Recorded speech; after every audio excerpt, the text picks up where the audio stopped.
On Thursday, a pair of election committees within the Department of Homeland Security issued a clear, forceful joint statement that read in part, "The November 3rd election was the most secure in American history."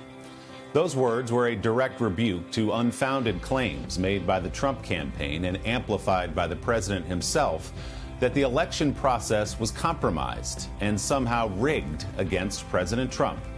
This morning in our Sunday Focus, Morgan Radford brings us a clear-eyed look at election security from a Republican official who helped to make sure all of the votes were counted.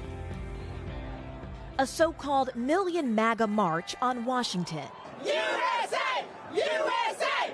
It's been nearly 2 weeks since Election Day, and 1 week since Joe Biden was declared president-elect. It's the honor of my lifetime. Late Thursday, the state of Arizona called for Biden, along with an apparent win in Georgia, which hasn't voted for a Democrat in almost 30 years. But despite the numbers, the president's message remains the same. This is a fraud on the American public. Filing nearly 20 lawsuits, despite no evidence of widespread duplicate ballots or votes cast past deadlines. They can try to steal the election from us. The president capitalizing on the doubt he sowed amongst his supporters, even before the election was called. All these ballots that are coming in at midnight from China. Will you have faith in those results?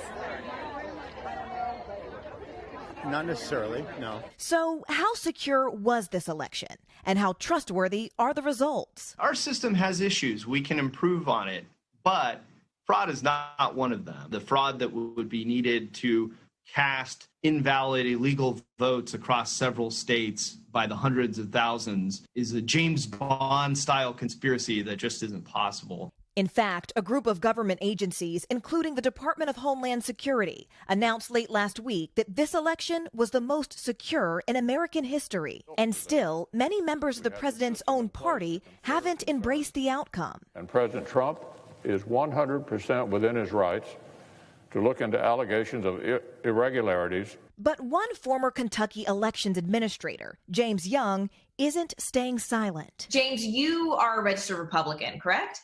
I am.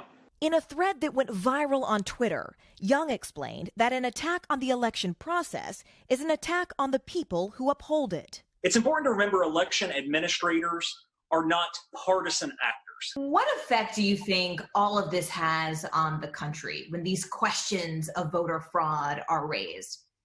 It's certainly demoralizing for election administrators' integrity to be questioned. These are people who are hands-on. They are transparent. They take pride in being ethical and honest people. And Americans should have that same expectation. And it's important to put a face with these people, to put a name with these people. These are real people. Real people who deliver real and accurate results. And they do it under a lot of pressure this year. Morgan joins me now live. Morgan, great to see you. So the president, others seizing on mail-in ballots as a source of their unfounded claims about fraud. So do experts you talk to believe the pandemic has maybe even created a more permanent shift toward mail-in voting in the future?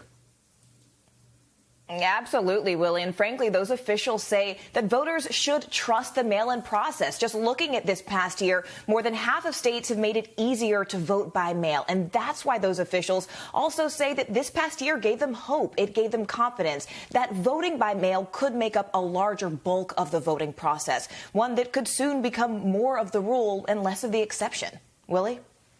Yeah, I think a lot of people kind of enjoyed that this year, staying out of a long line, and now we know it was a secure process as well. So interesting. Morgan, thanks so much. Great to see you.